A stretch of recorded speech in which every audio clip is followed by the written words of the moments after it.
이는 물이 바다를 덮음같이 여호와의 영광을 인정하는 것이 세상에 가득함이니라. 이웃에게 술을 마시게 하되 자기의 분노를 더하여 그에게 취하게 하고 그 하체를 드러내려 하는 자에게 화 있을진저.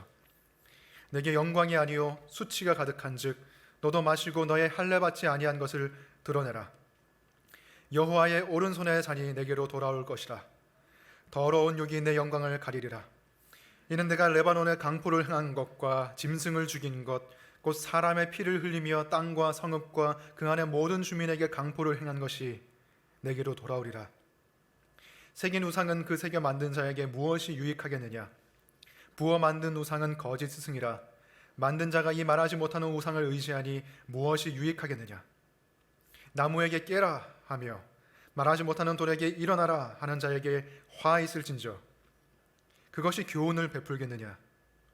보라, 이는 금과 은으로 입힌 것인즉 그 속에는 생기가 도무지 없느니라. 오직 여호와는 그 성전에 계시니 온 땅은 그 앞에서 잠잠할지니라 하시니라. 아멘. 앉으시기 바랍니다. 말씀을 위해서 기도하겠습니다. 하나님 감사합니다. 우리가 하나님 말씀 앞에 잠잠하게 있을 수 있는 이 시간을 허락하시니 감사합니다. 하나님께서 어두워진 저희들의 심령을 밝혀주시기 원합니다. 그리고 교만해진 저희의 마음을 낮춰주시기 원합니다. 그래서 하나님 말씀으로 교훈과 책망을 받고 우리가 참된 하나님의 영광을 볼 수 있게 도와주시옵소서. 예수님 이름으로 기도합니다. 아멘. 우리가 계속해서 하박국의 말씀을 보고 있는데 먼저 이 하박국의 큰 흐름을 좀 짚고 넘어가도록 하겠습니다. 1장에서 하박국은 하나님께 질문했습니다. 왜 하나님 유다의 이 부정과 부패와 불의함을 그냥 보고만 계십니까? 라고 물었을 때 하나님께서 대답하셨죠. 내가 그냥 보기만 하지 않고 바벨론 제국을 통해서 유다를 심판하실 것이다. 심판할 것이다 라고 말씀하셨습니다. 그 대답에 대해서 하박국은 또 질문했죠. 하나님, 어떻게 악하고 잔인한 바벨론 제국을 통해서 상대적으로 더 의로운 유다를 심판하실 수 있습니까? 하나님, 그건 잘못된 거 아닙니까? 라고 물었을 때 하나님은 또 대답하셨습니다. 내가 바벨론 제국 또한 심판할 것이다 라고 말씀하시면서 하박국 2장에서는 바벨론의 그 심판받는 이유, 바벨론의 죄악에 대해서 설명하고 있죠. 그래서 지난주에는 바벨론 제국의 그 지나친 탐욕에 대해서, 지나친 욕망에 대해서 우리가 살펴보았고, 오늘은 바벨론의 죄악에 다루는 마지막 부분인데 그 내용을 한 문장으로 정리하면 바벨론은 우상을 통해서 헛된 교훈을 받았고, 그리고 폭력과 힘을 통해서 헛된 영광을 추구했다는 것입니다. 그래서 오늘은 그 두 가지를 중심으로 본문을 살펴보려고 합니다. 첫 번째로는 우상의 헛된 교훈에 대해서, 두 번째는 우상의 헛된 영광에 대해서 알아보겠습니다. 그리고 각각을 다루면서 하나님이 주시는 참된 교훈과 하나님의 참된 영광에 대해서 알아보겠습니다. 첫 번째는 우상의 헛된 교훈에 관한 것입니다. 18절을 먼저 보겠습니다. 새긴 우상은 그 새겨 만든 자에게 무엇이 유익하겠느냐? 부어 만든 우상은 거짓 스승이라. 만든 자가 이 말하지 못하는 우상을 의지하니 무엇이 유익하겠느냐? 여기서 새긴 우상은 돌이나 나무를 깎아서 만든 우상을 말하고, 부어 만든 것은 쇠나 동을 녹여서 틀에 부어서 만든 우상을 말하겠죠. 어떤 재료를 사용해서 우상을 만들었든지 그 우상은 아무런 유익이 없다고 말합니다. 왜? 우상은 거짓 스승이기 때문에, 거짓을 가르치는 자이기 때문에, 그리고 이 거짓 스승은 말을 못한다고 합니다. 19절 말씀을 보시면 나무에게 깨라 하며 말하지 못하는 돌에게 일어나라 하는 자에게 화 있을진저. 그것이 교훈을 베풀겠느냐? 보라, 이는 금과 은으로 입힌 것인즉 그 속에는 생기가 도무지 없느니라.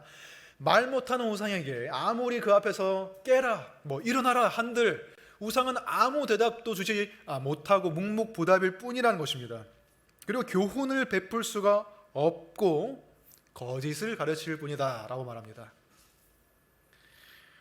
이 우상의 말 못하는 특징, 그것이 사실 사람들이 우상을 숭배하는 가장 큰 이유입니다.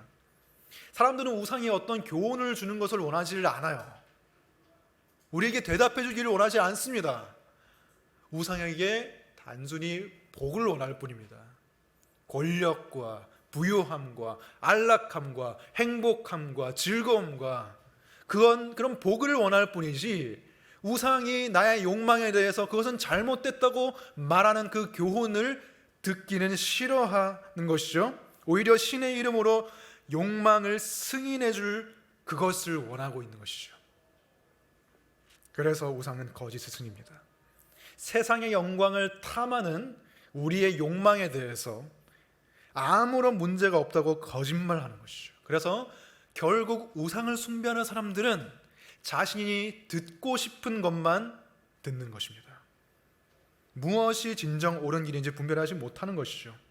만일 우리가 하나님을 향해서 똑같은 태도를 취한다면 하나님을 말 못하게 만들고 하나님이 무슨 말씀을 하신지 귀를 막고 하나님이 주시는 복만 원한다면 우리는 하나님을 섬기는 것이 아니라 사실은 우상을 섬기는 것이 되는 것이죠. 하지만 우리가 하박국에서 보는 하나님의 모습은 어떻습니까? 하박국에 나오는 하나님의 모습은 어떻습니까? 하나님은 말씀하시는 분입니다. 하박국이 질문할 때 대답하시는 분이십니다. 우상과 다른 분이세요. 바벨론의 그 죄악과 욕망에 대해서 하나님은 말씀하십니다. 화 있을진저 네가 망하게 될 것이다. 너의 욕망 때문에 네가 수치를 당하게 될 것이다. 내가 너를 심판할 것이다. 바벨론 입장에서는 굉장히 마음을 불편하게 하고 거슬리게 하는 말들을 하나님께서 거침없이 내뱉으시죠. 선지자를 통해서. 하나님은 우리의 마음을 불편하게 합니다. 우리의 마음을 거슬리게 합니다. 하지만 우상은 아무 말을 하지 않고 다만 우리의 욕망과 우리의 탐욕을 승인해 줄 뿐이죠. 하나님은 반대로 기꺼이 우리를 교훈하시고 책망하셔서 우리가 죄악된 길로 가지 못하게 막아서시는 분이십니다. 하나님이 주로 말씀하시는 통로가 무엇입니까? 성경이죠. 근데 그 성경의 기능이 무엇이라고 말합니까? 디모데후서 3장 16절에 보시면 모든 성경은 하나님의 감동으로 된 것으로 교훈과 책망과 바르게 함과 의로 교육하기에 유익하니, 우상은 아무런 교훈을 베풀지 못하지만 하나님은 성경 말씀을 통해서 우리를 교훈하시고 책망하십니다. 우리가 성경을 읽어야 하는 이유가 바로 여기에 있습니다. 성경을 읽지 않으면 우리가 듣고 싶은 것만 듣게 되고 우리의 생각 안에 갇히게 됩니다. 성경을 읽지 않는다는 것은 나는 더 이상 교훈이 필요하지 않은 존재라고 말하는 셈입니다. 나는 더 이상 책망이 필요 없는 존재라고 말하는 셈입니다. 온 우주를 창조하신 하나님이 계시고 무한한 지혜를 가지신 모든 것을 아시는 하나님이 계시는데 나는 그 지혜를 듣지 않겠다고 말하는 것과 똑같은 거예요. 엄청난 교만이죠. 아이를 키우다 보면 이제 속 터지는 때가 한두 번이 아닙니다. 자신이 모른다는 사실을 몰라요. 그래서 아빠로서 뭔가를 가르쳐 주려고 할 때, 뭐 바지 입는 법, 신발 신는 법 가르쳐 주려고 할 때 아이는 어떻게 합니까? 요즘에 제 아이가 걸린 병이 있습니다. 그 병의 이름은 뭐냐면 혼자병이에요. 혼자병. 아빠가 이렇게 해주려고 하면 아니야, 혼자서 아빠의 도움이 필요 없다는 거예요. 내가 15배는 더 오래 살았는데 저의 도움이 필요 없고 저의 지혜가 필요 없다는 거예요. 그래서 혼자서 다 엉망진창으로 해버려요. 그리고 요즘 세대의 또 특징이라고 말하는 게 있죠. 소위 말하는 젊은 꼰대라고 말하는 게 있죠. 직장에서 상사가 뭘 가르쳐 주려고 할 때, 어른이 뭔가를 지혜를 나눠주려고 할 때 무조건 그걸 듣기 싫어. 나를 교훈하고 책망하는 거 듣기 싫어 라고 말하는 사람들도 있잖아요. 근데 우리가 성경을 읽지 않는 것, 그것이 사실 똑같은 모습입니다. 모든 것을 아시는 하나님, 무한한 지혜를 지니신 하나님, 나의 직장 상사나 어떤 주위의 어른들보다 훨씬 더 뛰어나신 높으신 하나님이 나를 교훈하고 책망하시겠다고 하는데 내가 그것을 듣지 않겠다고 말한 것과 똑같은 거야. 아니야, 혼자서 할 거야 라고 말하는 거야. 물론 성경을 읽지 않는다고 해서 엄청난 재앙이 닥치거나 큰 고난이 갑자기 닥치는 일은 거의 없습니다. 세상에 수많은 사람들이 성경을 읽지 않고 살아가지만 자기 나름대로 성공을 하면서 성취를 하면서 살아가요. 성경 안 읽어도 공부 잘하고 사업 잘하고 자기 누릴 것 누리며 살아가는 사람들 많이 있습니다. 바벨론 제국도 그랬습니다. 누구보다도 성공한 제국이 바벨론 제국이었습니다. 어디를 가든지 그 땅을 정복하고 모든 나라와 민족들이 바벨론을 두려워하고 느부갓네살 왕의 이름을 외치고 그 영광의 그 힘과 권세 그것을 막 칭찬했잖아요. 바벨론 스스로 봤을 때도 우리 제국은 정말 뛰어나다, 영광스럽다 생각했을 거예요. 그런데 성경을 읽지 않는 사람들은 영적으로는 이 소경입니다. 눈이 어두워져서 자신이 영혼이 있는 존재라는 것을 모르고 살아갑니다. 대신에 자신의 육체에 대해서는 굉장히 민감해집니다. 나의 배가 원하고 나의 혀가 원하고 내가 눈이 뭘 보기를 원하고 내 귀가 뭘 듣기를 원하고 내 몸이 어떤 안락함을 누리기 원하고 거기에 대해서만 신경 쓰게 되는 거예요. 거듭난 사람들, 믿는 사람들도 성경을 읽지 않으면 그 눈이 점점 어두워집니다. 영적인 지혜가 없는데도 불구하고 내가 무슨 책 읽고 유튜브 강의 듣고 그렇게 해서 얻은 지혜가 진짜 지혜라고 생각하면서 살아가게 되는 것이죠. 하나님을 잊어버립니다. 하나님의 은혜도 잊어버리고 자기가 죄인이라는 것도 잊어버립니다. 자신이 하나님이 얼마나 필요한 존재인지 다 잊어버리고 살아갑니다. 하나님의 영광에 대해서는 시력이 어두워지고요, 세상의 영광에 대해서는 바로바로 반응하게 됩니다. 그래서 우리는 하나님의 말씀을 들어야 합니다. 20절 말씀을 보시기 바랍니다. 오직 여호와는 그 성전에 계시니 온 땅은 그 앞에서 잠잠할지니라 하시니라. 우리는 하나님이 계신 곳으로 나아가야 합니다. 물론 하나님은 어디에나 계시죠. 하나님 어디에나 계시는 분이시지만, 온 땅에 충만하신 분이시지만 우리가 하나님을 인식할 수 있는 장소와 시간은 사실 따로 있죠. 우리가 정말 하나님을 만날 수 있는 장소와 시간이 사실 따로 있지 않습니까? 그곳이 여러분이 하나님을 만나는 성전이 될 것입니다. 우리가 살아가면서 세상에 여러 가지 다른 소리들 때문에 하나님의 소리를 듣지 못하잖아요. 유튜브의 소리, 카카오톡의 알림 소리, 넷플릭스의 소리, 세상 사람들의 여러 가지 소리, 또는 내 내면에서 격동하는 여러 가지 소리들, 그런 것들 때문에 하나님의 소리가 들리지 않습니다. 우리에게는 그 소리가 다 잠잠해지는, 하나님과 홀로 독대하는 그 시간과 장소가 필요한 거예요. 하나님 앞에 서서 나의 욕망과 나의 탐심을 떠들기 이전에 하나님 앞에 잠잠해져서 하나님의 교훈과 책망을 받을 수 있는, 나의 망가진 시력을 바로잡을 수 있는 그 시간이 필요한 것입니다. 말씀을 통해서 하나님을 만나시기 바랍니다. 근데 너무 오랜만에 읽으려고 하면 어디서부터 읽어야 될지도 모르잖아요. 그때는 우리 교회에서 나눠주는 매일 성경 책자를 펴시고 그날에 해당하는 본문을 그냥 읽으시면 됩니다. 처음에는 무슨 말인지 이해가 안 되더라도 그냥 소리 내서 천천히 또박또박 3번, 4번 한번 읽어보세요. 30분도 안 걸려요. 그러면 자연스럽게 말씀이 와닿고 내 마음에 녹아드는 것을 경험을 하게 됩니다. 그리고 말씀을 다 읽었으면 꼭 기도해야 됩니다. 말씀을 읽었는데 기도 안 하면 그냥 다 흘려보내는 거예요. 기도해야 합니다. 기도할 때 하나님께서 그 말씀이 내 영혼에 정말로 새겨지게 만드시는 거예요.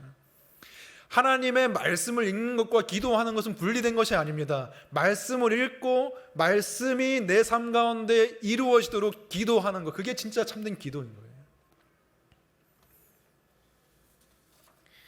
그 말씀과 기도가 우리의 영혼을 살리는 유일한 길입니다. 하나님께 교훈과 책망을 겸손하게 받는 것이 우리가 우상 숭배에서 벗어나서 우리의 영혼이 살 수 있는 유일한 길이에요. 두 번째로 우상의 헛된 영광에 대해서 살펴보겠습니다. 15절을 보시면 이웃에게 술을 마시게 하되 자기의 분노를 더하여 그에게 취하게 하고 그 하체를 드러내려 하는 자에게 화 있을진저.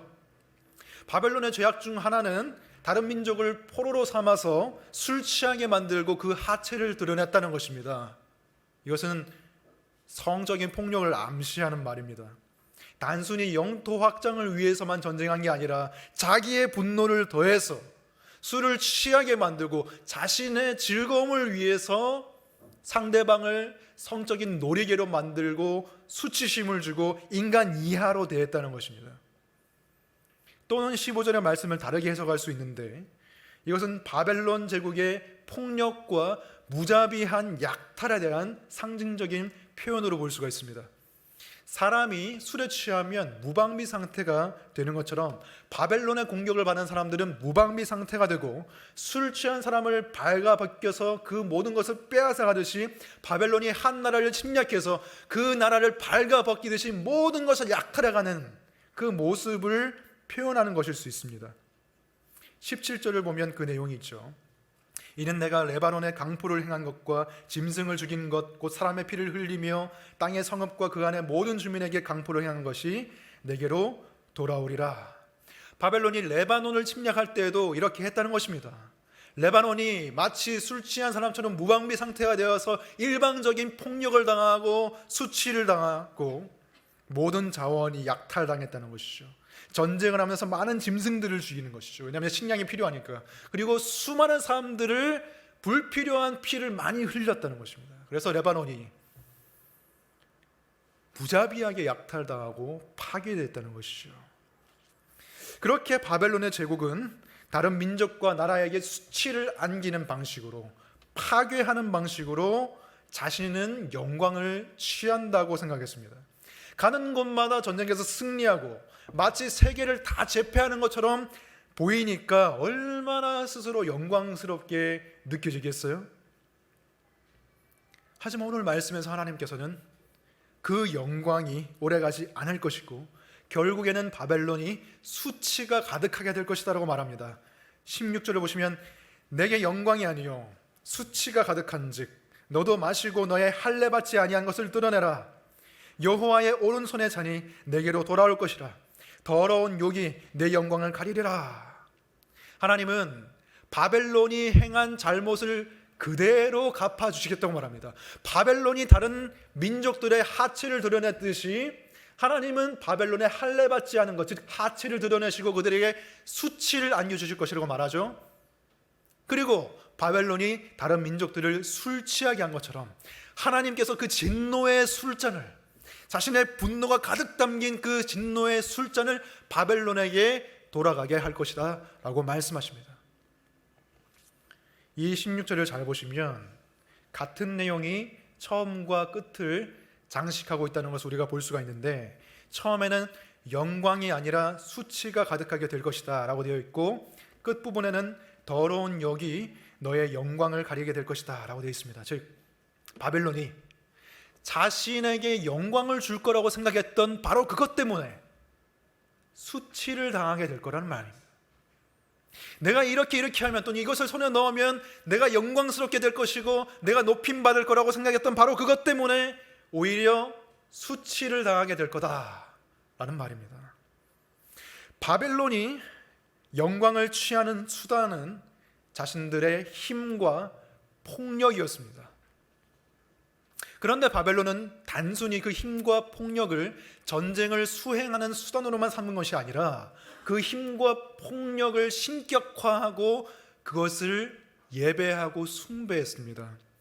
1장에 보면은 바벨론이 마치 어부들이 그물로서 물고기를 잡듯이 사람들을 포획하고 낚아서 인간 이하로 대했다는 것을 말하는데, 여기서 그물을 상징하는 것이 바로 폭력과 힘이죠.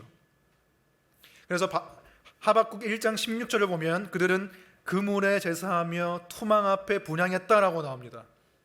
힘과 폭력이 그들의 예배의 대상이 되고 숭배의 대상이 된 거예요. 그리고 그 우상 때문에 바벨론은 수치를 당하게 될 것입니다. 이것은 단지 바벨론의 이야기만이 아니죠. 지금 대한민국을 살아가는 우리의 이야기이고, 그리고 모든 사람의 이야기입니다. 왜냐하면 모든 사람은 영광을 추구하면서 살아가고, 그리고 그 영광을 추구하는 것이 삶의 원동력이 되고 삶의 의미가 되기 때문이죠. 영광을 추구하면서 살아가지 않는 사람이 없습니다. 어떤 사람들은 일을 통해서 자기의 영광을 추구를 하죠. 자기 일을 잘 해내는 것, 거기서 자신의 탁월성이 드러나고 자신의 가치가 드러나고 사람들에게 인정을 받고, 그리고 일이야말로 삶의 의미를 발견하게 하고 자신이 에너지를 쓰는 대상인 동시에 자신에게 에너지를 주는 대상이기도 하죠. 이건 나쁜 것이 아니고 좋은 것입니다. 하지만 그 좋은 것이 숭배의 대상이 될 때, 여러분이 일에 지나치게 여러분의 시간과 에너지와 힘과 여러분의 것들을 제물로서 바칠 때, 일이 하나님의 자리를 위협할 때 그 일은 영광이 아니라 수치로 변하게 됩니다. 일에 너무 몰두하게 되면 일 때문에 기분 나빠지는 일이 굉장히 많습니다. 내가 원하는 대로 일이 진행되지 않을 때 남들이 봤을 때는 사소한 부분이라 생각할지 몰라도 나에게는 그게 너무 큰 거예요.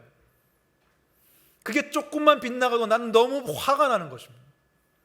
스스로 수치스럽게 생각되기까지 하죠. 그래서 나중에는 일이 즐거운 것이 아니고 그냥 나에게 압박감을 줍니다. 내가 일을 잘하고 있지 못한다는 압박감 때문에 자기 검열을 하게 되고 스스로 수치를 자신에게 주게 됩니다. 그리고 일에 너무 몰두한 나머지 일이 되게 하기 위해서 사람들을 이용하고 사람들을 괴롭히기도 합니다. 자신도 모르게 인간관계가 파괴가 됩니다. 누군가에게는 가족이 자신의 영광을 추구하는 수단이 됩니다. 자신이 원하는 가족의 그림이 있습니다. 그리고 그 그림을 이루기 위해서 여러 가지 것들을 합니다. 자녀에게 좋은 교육을 시키고 좋은 부부관계를 위해서 데이트하는 시간도 가지려고 하고 가족 여행도 가고 여러 가지 추억들을 쌓습니다. 다 좋은 것인데, 그런데 내 바램대로 되지 않는 게 사실 가족입니다. 내가 가족을 통해서 영광을 얻고 싶지만 그것을 다 산산조각 내는 게 사실 가족입니다. 가족은 내 마음대로 되지 않아요. 내 자녀를 통해서 나는 영광을 얻고 싶은데 자녀가 나를 수치스럽게 할 때가 있죠. 배우자를 통해서 나는 영광을 얻고 싶은데 배우자 때문에 내가 수치를 얻게 되는 경우가 있습니다. 그리고 때로는 그 수치가 정말 견딜 수가 없을 정도로 나에게 밀려오는 때가 있습니다. 가족을 용서할 수가 없고 화가 치밀고 저 사람 때문에 내가 고개를 들고 다닐 수가 없다는 생각이 드는 것이죠. 왜 그토록 소중한 가족이 내 인생을 망치는 것처럼 느껴집니까? 왜냐하면 가족이 우상이 됐기 때문입니다. 폭풍 속의 가정이라는 책을 보면 이런 말이 있는데, 가족은 축복이다. 그러나 가족이 최우선이 아닐 때 축복이 된다. 가족은 축복이다. 하지만 가족이 최우선이 아닐 때 축복이 된다. 이건 사실 모든 것에 해당되는 말이죠. 우리가 가족 때문에 괴로운 근본적인 이유는 내가 더 가족을 사랑하지 않아서가 아니에요. 하나님을 더 사랑하지 않아서입니다. 하나님이 줄 수 있는 사랑과 만족과 기쁨과 그 행복을 가족에게서 원하고 있기 때문에 내가 가족 때문에 힘든 거예요. 그리고 나 때문에 가족이 힘든 거예요. 어떤 사람에게는 일도 아니고 가족도 아니고 자기 자신이 제일 중요합니다. 직장이 내 개인의 영역을 침범하기 싫어하고 결혼해서 가족을 이루는데도 관심이 없어요. 결혼하는 순간 내 개인의 삶이 침범되기 때문에, 그래서 어떤 끈끈한 관계보다는 그냥 느슨한 관계의 그런 우정을 원하고 그 가운데서 나는 어떤 공동체에 속해 있다는 그런 어떤 추상적인 느낌만을 갖기를 원하죠. 그들의 관심은 그저 내 시간을 확보하는 것이고 내가 즐겁고 행복하고 편하게 사는 거예요. 문화생활, 여행, 음식, 자기 개발, 그리고 그것을 누리기 위한 경제적인 어떤 여건들, 그런 것들을 마련하기 위해서 여러 가지를 추구하는데, 이것을 한마디로 요약하면 개인주의입니다. 근데 개인주의는 마냥 나쁜 것만은 아닙니다. 왜냐하면 그동안에 얼마나 직장이라는 이름으로, 가족이라는 이름으로, 공동체라는 이름으로 개인이 희생됐습니까? 자기 자신을 먼저 챙겨야 남도 챙길 수 있는 거 아닙니까? 하지만 자신만을 위하는 삶, 내 자신이 우상이 된 그 삶에는 진정한 영광이 없습니다. 하나님은 사람을 지으실 때 공동체 안에 속하도록 창조하셨고, 나를 누군가에게 내어주고, 또한 누군가가 나를 위해 자신을 내어주는 그 관계 속에서 인생의 기쁨을 경험하도록 만드셨습니다. 그런 희생과 내어줌을 거부하고서 자신 혼자 자신의 내면과 자신의 삶 속으로 그냥 파고드는 그런 삶에는 외로움과 공허함만이 남게 되는 것이죠. 그리고 내가 그토록 사랑하고 소중히 여기는 나, 그렇게 아름답게 여기는 나는 점점 그 아름다움을 잃어버리게 됩니다. 나는 점점 늙어가고요, 나는 점점 무기력해질 거고요, 나는 점점 활기를 잃어버릴 거예요. 그게 자연의 섭리예요. 이렇게 아무리 좋은 것이라도 그것이 하나님의 자리를 위협하면, 그것을 통해서 하나님만이 주실 수 있는 만족과 기쁨과 삶의 보장을 기대하면 그것이 우상 숭배가 되는 것이고, 그리고 우상 숭배의 끝은 영광이 아니라 수치입니다. 오늘 본문은 그 헛된 영광에 대해서 말하는 동시에 다른 종류의 영광에 대해서도 말하고 있는데, 14절을 보시겠습니다. 이는 물이 바다를 덮음같이 여호와의 영광을 인정하는 것이 세상에 가득함이니라. 하나님은 말씀하십니다. 하박국 선지자에게 말하고 있는 거야. 하박국아, 너가 지금 봤을 때는 바벨론 제국의 영광이 최고인 것 같지? 바벨론의 영광이 온 땅을 뒤덮고 있는 것 같지? 바벨론의 그 힘과 권세와 그 능력이 가장 뛰어난 것 같지? 하지만 내가 그들을 심판할 것이고 그들의 영광이 오래가지 않게 할 것이다.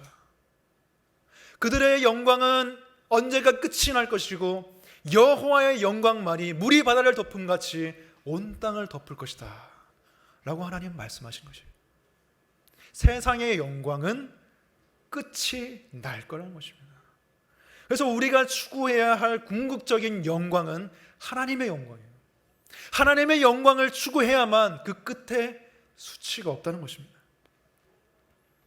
그런데 사실 하나님의 영광을 인정하고, 그리고 하나님의 영광을 위해서 살아가고 그 영광 안에서 살아간다는 것이 도대체 무엇인지 우리가 감이 안 잡힐 때가 많습니다. 오늘 본문에서 여호와의 영광을 인정한다는 것은 여호와의 영광을 안다는 의미인데, 여호와의 영광을 우리가 어떻게 알 수 있죠? 여러분이 여호와의 영광을 어디서 보게 됩니까? 연예인들이 시상식에서 나와가지고 하나님께 영광을 돌립니다, 이렇게 할 때 그때 하나님의 영광이, 그 트로피가 번쩍할 때 이렇게 하나님의 영광이 보입니까? 하나님의 영광이 어디서 보이죠?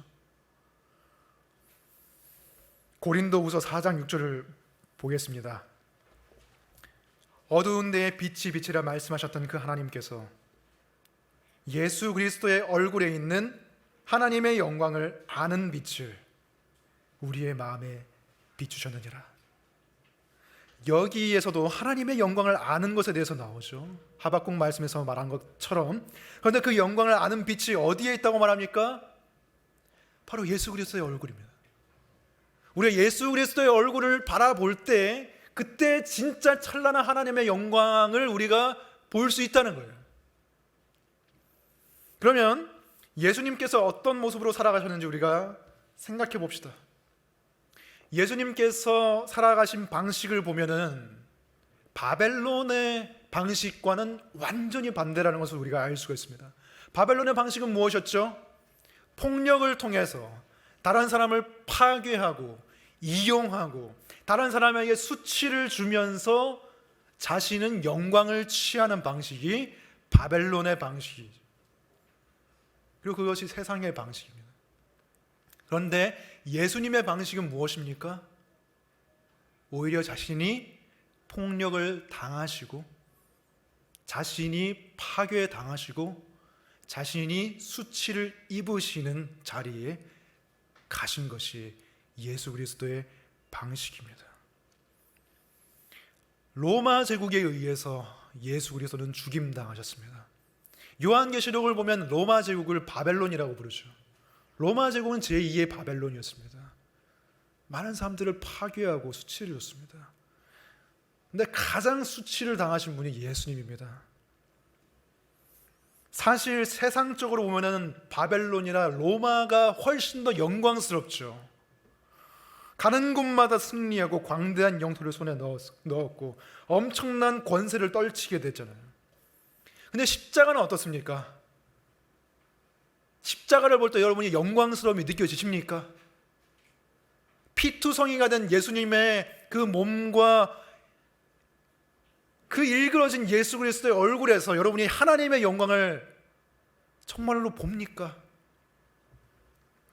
인간적인 눈으로 봤을 때는 거기서 아무런 아름다움을 찾을 수가 없죠. 처참합니다. 하지만 성경은 말합니다. 그 그리스도의 일그러진 얼굴에서 하나님의 영광을 아는 빛이 비친다. 왜 그렇습니까? 예수님의 죽음은 자신의 죄로 인한 죽음이 아니었기 때문입니다.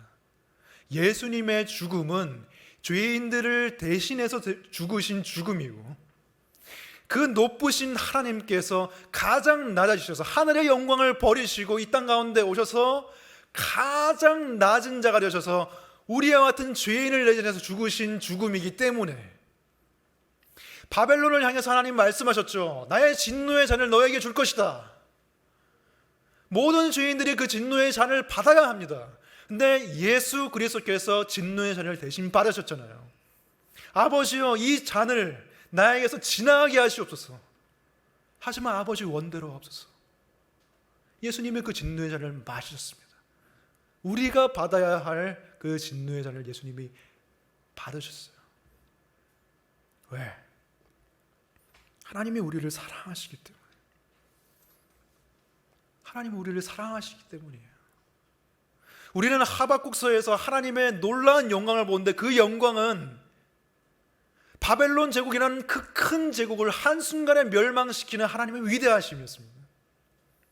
바벨론 제국에게 진노를 퍼부으시는 하나님의 영광입니다. 근데 우리가 예수님에게서 볼 수 있는 것은 무엇입니까? 그 제국을 한순간에 멸망시킬 수 있는 하나님이 우리와 같은 보잘것없는 별 볼 일 없는 죄인들을 멸망시키지 않으시고 우리를 너무 아끼셔서 자기 아들을 아낌없이 내어주신 것을 우리는 보게 되는 거예요. 그게 하나님의 사랑입니다. 우리 대신에 예수 그리스도를 희생시키셨다는 것은 우리를 예수 그리스도만큼 사랑하신다는 말이잖아요. 예수 그리스도를 향한 하나님의 사랑은 무한하잖아요. 근데 우리를 향한 하나님의 사랑도 무한하다는 것을 십자가는 보여줍니다. 즉 십자가는 무한한 하나님의 사랑과 그 아름다움과 영광을 보여주는 것이 십자가입니다. 여러분, 신앙생활은 억지로 하는 게 아니에요. 아름다운 것에 끌려서 하는 것이 신앙생활입니다.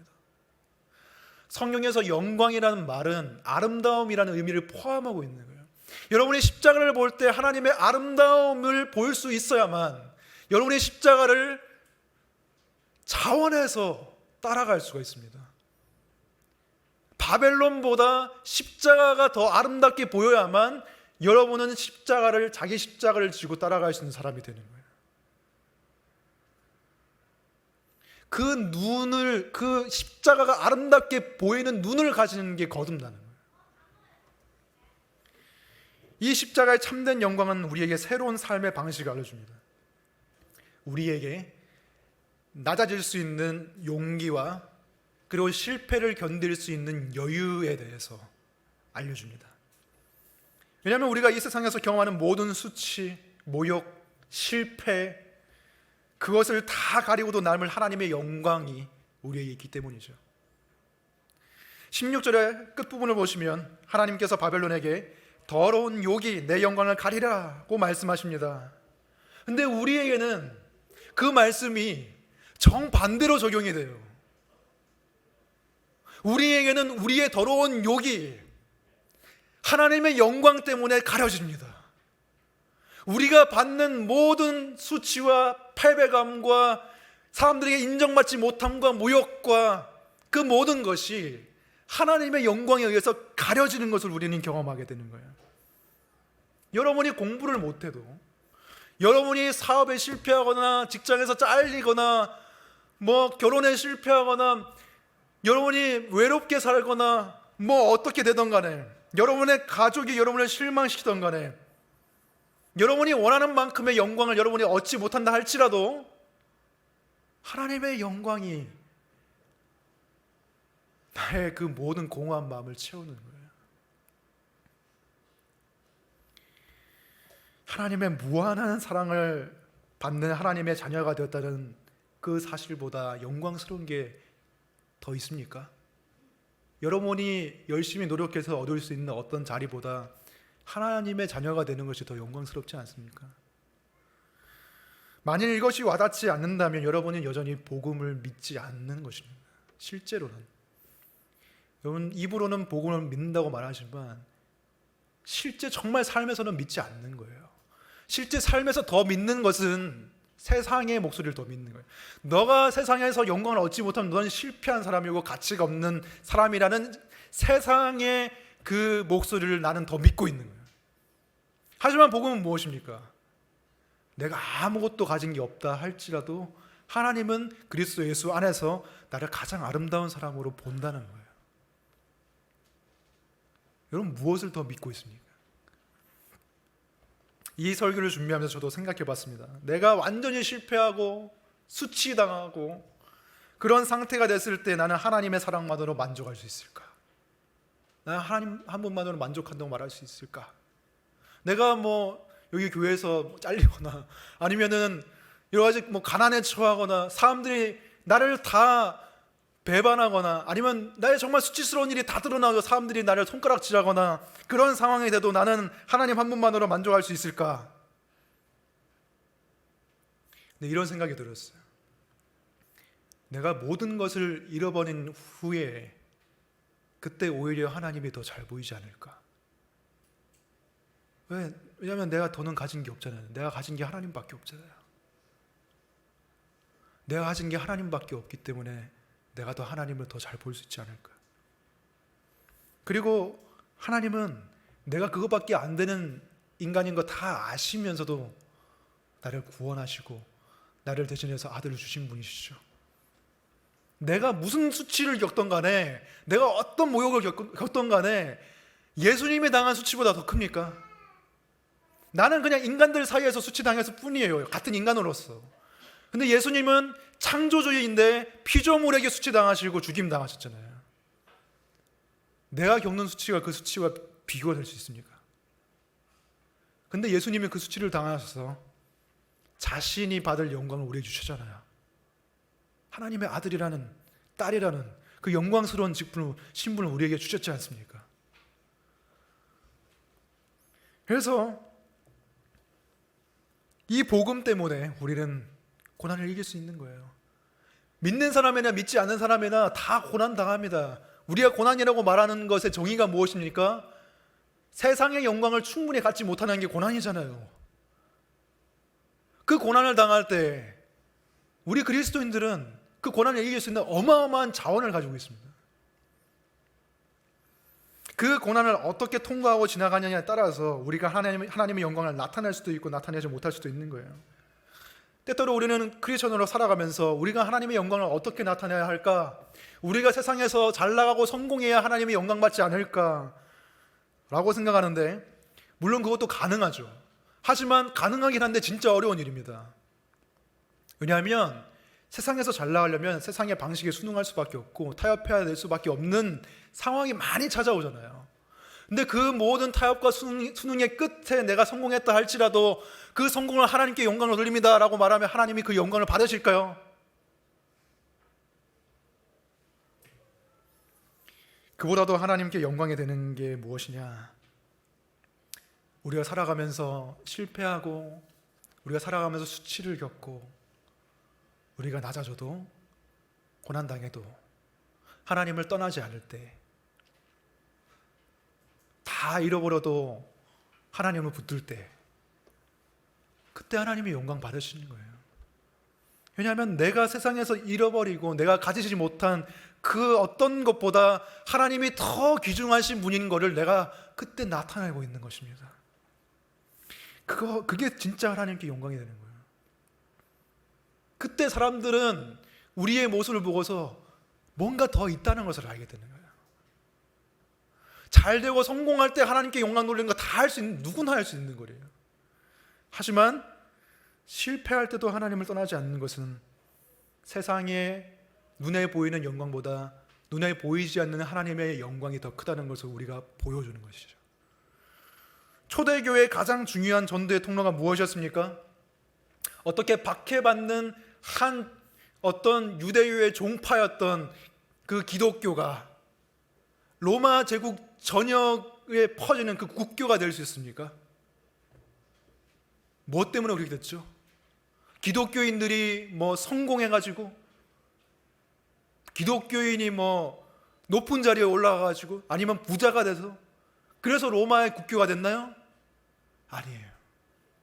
기독교의, 초대교회의 가장 중요한 전도의 통로는 로마 제국이 박해를 할 때 그냥 박해를 받는 것이었고, 로마 제국이 기독교인들을 죽이면 그냥 죽임 당하는 것이었습니다. 그러니까 순교하는 것이었습니다. 예수를 믿기 때문에 모든 것이 빼앗기고, 예수를 믿기 때문에 자신의 목숨이 빼앗기는 그 순간에도 하나님을 떠나지 않는 그 모습을 보면서 로마 사람들이 놀란 거예요. 아, 저기에 정말 뭔가가 있구나. 로마 제국에서 폭력당하고 파괴당하는 사람들의 얼굴에서 사람들은 그리스도의 얼굴을 본 거예요. 하나님의 영광의 빛을 본 것입니다. 스데반 집사가 돌에 맞아 죽을 때 그 얼굴이 빛난 것과 같은 빛을 본 거예요. 그래서 로마 제국의 영광이 아니라 하나님의 영광을 택한 사람들이 많이 생겨난 것입니다. 여러분이 하나님의 영광을 나타내고 싶으십니까? 그러면 여러분이 세상의 영광을 추구하지 않더라도, 또는 충분히 가지지 못하더라도 여러분이 괜찮을 수 있는 사람이라는 것을 나타내시기 바랍니다. 왜냐하면 우리는 여호와의 영광을 아는 사람들이기 때문에, 여호와의 영광을 인정하는 사람들이기 때문이죠. 결국에는 세상의 모든 영광은 사라질 것이고 여호와의 영광만이 온 땅을 뒤덮는 날이 올 것입니다. 그리고 우리는 그때에 모든 수치와 모욕과 그것들을 다 털어내고 흠도 없고 점도 없는 예수 그리스도와 같은 영광스러운 모습을 우리가 부활할 것입니다. 이 세상이 다가 아닙니다.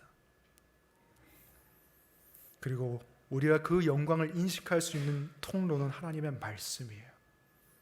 하나님이 계신 곳으로 나아가시기 바랍니다.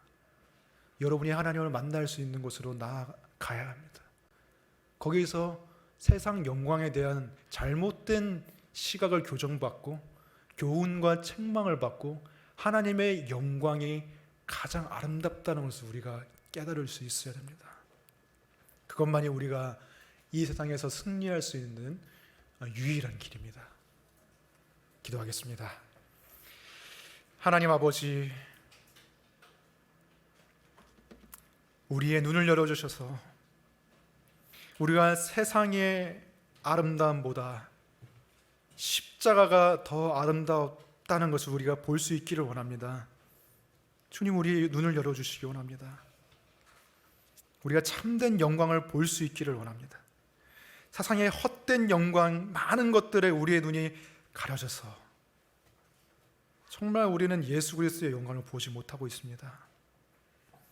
세상의 소리에 더 귀를 기울이면서 하나님 앞에 잠잠히 나아가는 시간을 모조리 다 빼앗기고 모조리 다 약탈당하고, 우리는 영적인 가난뱅이로서, 영적인 병든 자로서 남아 있습니다. 주님, 우리를 치유해 주시길 원합니다. 주님의 말씀으로 새롭게 해주시기를 원합니다. 그래서 우리가 참된 십자가의 영광을 볼 수 있기를 원합니다. 모든 권세와 모든 능력과 하늘의 보좌를 다 버리고 이 땅 가운데 오셔서 우리를 사랑하시기 때문에 낮아지신 그 예수 그리스도의 얼굴에서 우리가 우상과는 차원이 다른 하나님의 영광을 우리가 볼 수 있게 도와주시옵소서. 예수님 이름으로 기도드립니다. 아멘.